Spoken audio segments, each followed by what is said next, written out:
Hello, welcome to this session on public procurement as distinguished from in-house provision. By the end of this session, you should be able to understand in-house provision and distinguish it from public procurement.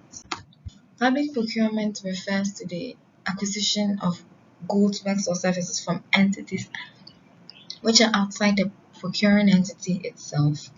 It's often from private sector, even though certain instances public procurement practitioners acquire goods from the public sector or a public body which may or may not be connected with the state. So public sector procurement or public procurement is basically the acquisition of goods, works and services for public satisfaction, which may either be from the private sector or from a public body or a body which is connected with the state. Public sector procurement is different from in-house provision because unlike public procurement, which is the acquisition of goods, works and services from either a private sector organization or from a public body, in-house provision is basically the concept where public procurement is not open to the private sector or an outside organization, but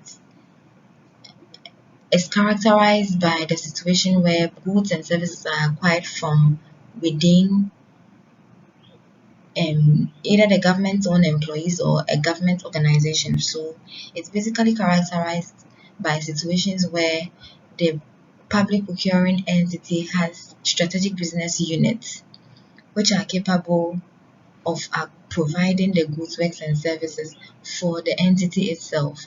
So the strategic business unit might be part of a larger government organization, and therefore it might not be necessary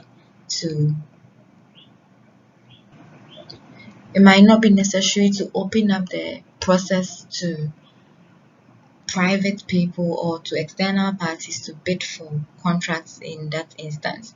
So let's take it that the University of Cape Coast is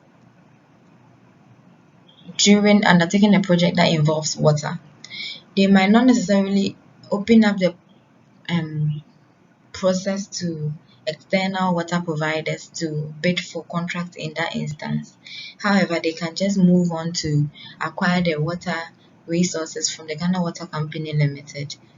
So that is a typical example of in-house provision. There is no level of competition, there is no level of external parties that are being invited to bid for contracts, but a government body or a public body is being contacted to provide goods, works and services for a strategic business unit's usage. There is also another concept of outsourcing, which is basically giving out a previously provided service to an external party to undertake on your behalf. So outsourcing is characterized by contracting or letting out a previously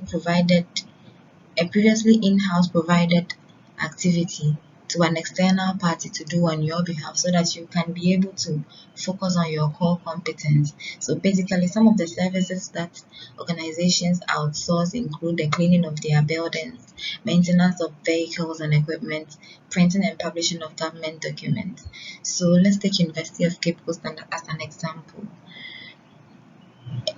The main aim of the university is to provide education or to educate people in various fields of academia. So in doing so, they would require books to guide their training processes. But publishing of books is not a core competence of the university, as the main aim for the university's existence is to educate people. So in that instance, they would decide to outsource that printing aspect of their goals to an external party to provide on their behalf, because that external party, which may be a publishing or a printing house, is more inclined or has the competence in that area than the university. Even though the university has the capacity to print their document, a printing house has the core competence That is their reason for existence. So it's more economic to outsource a publishing or a printing activity to a publishing house than to do it in-house. So that's basically the concept of outsourcing. And organizations have to consider the feasibility and economic value of outsourcing an activity before they can do that. So basically, this session has looked at public procurement as different from in-house provision, and it has also looked at the concept of outsourcing. Thank you.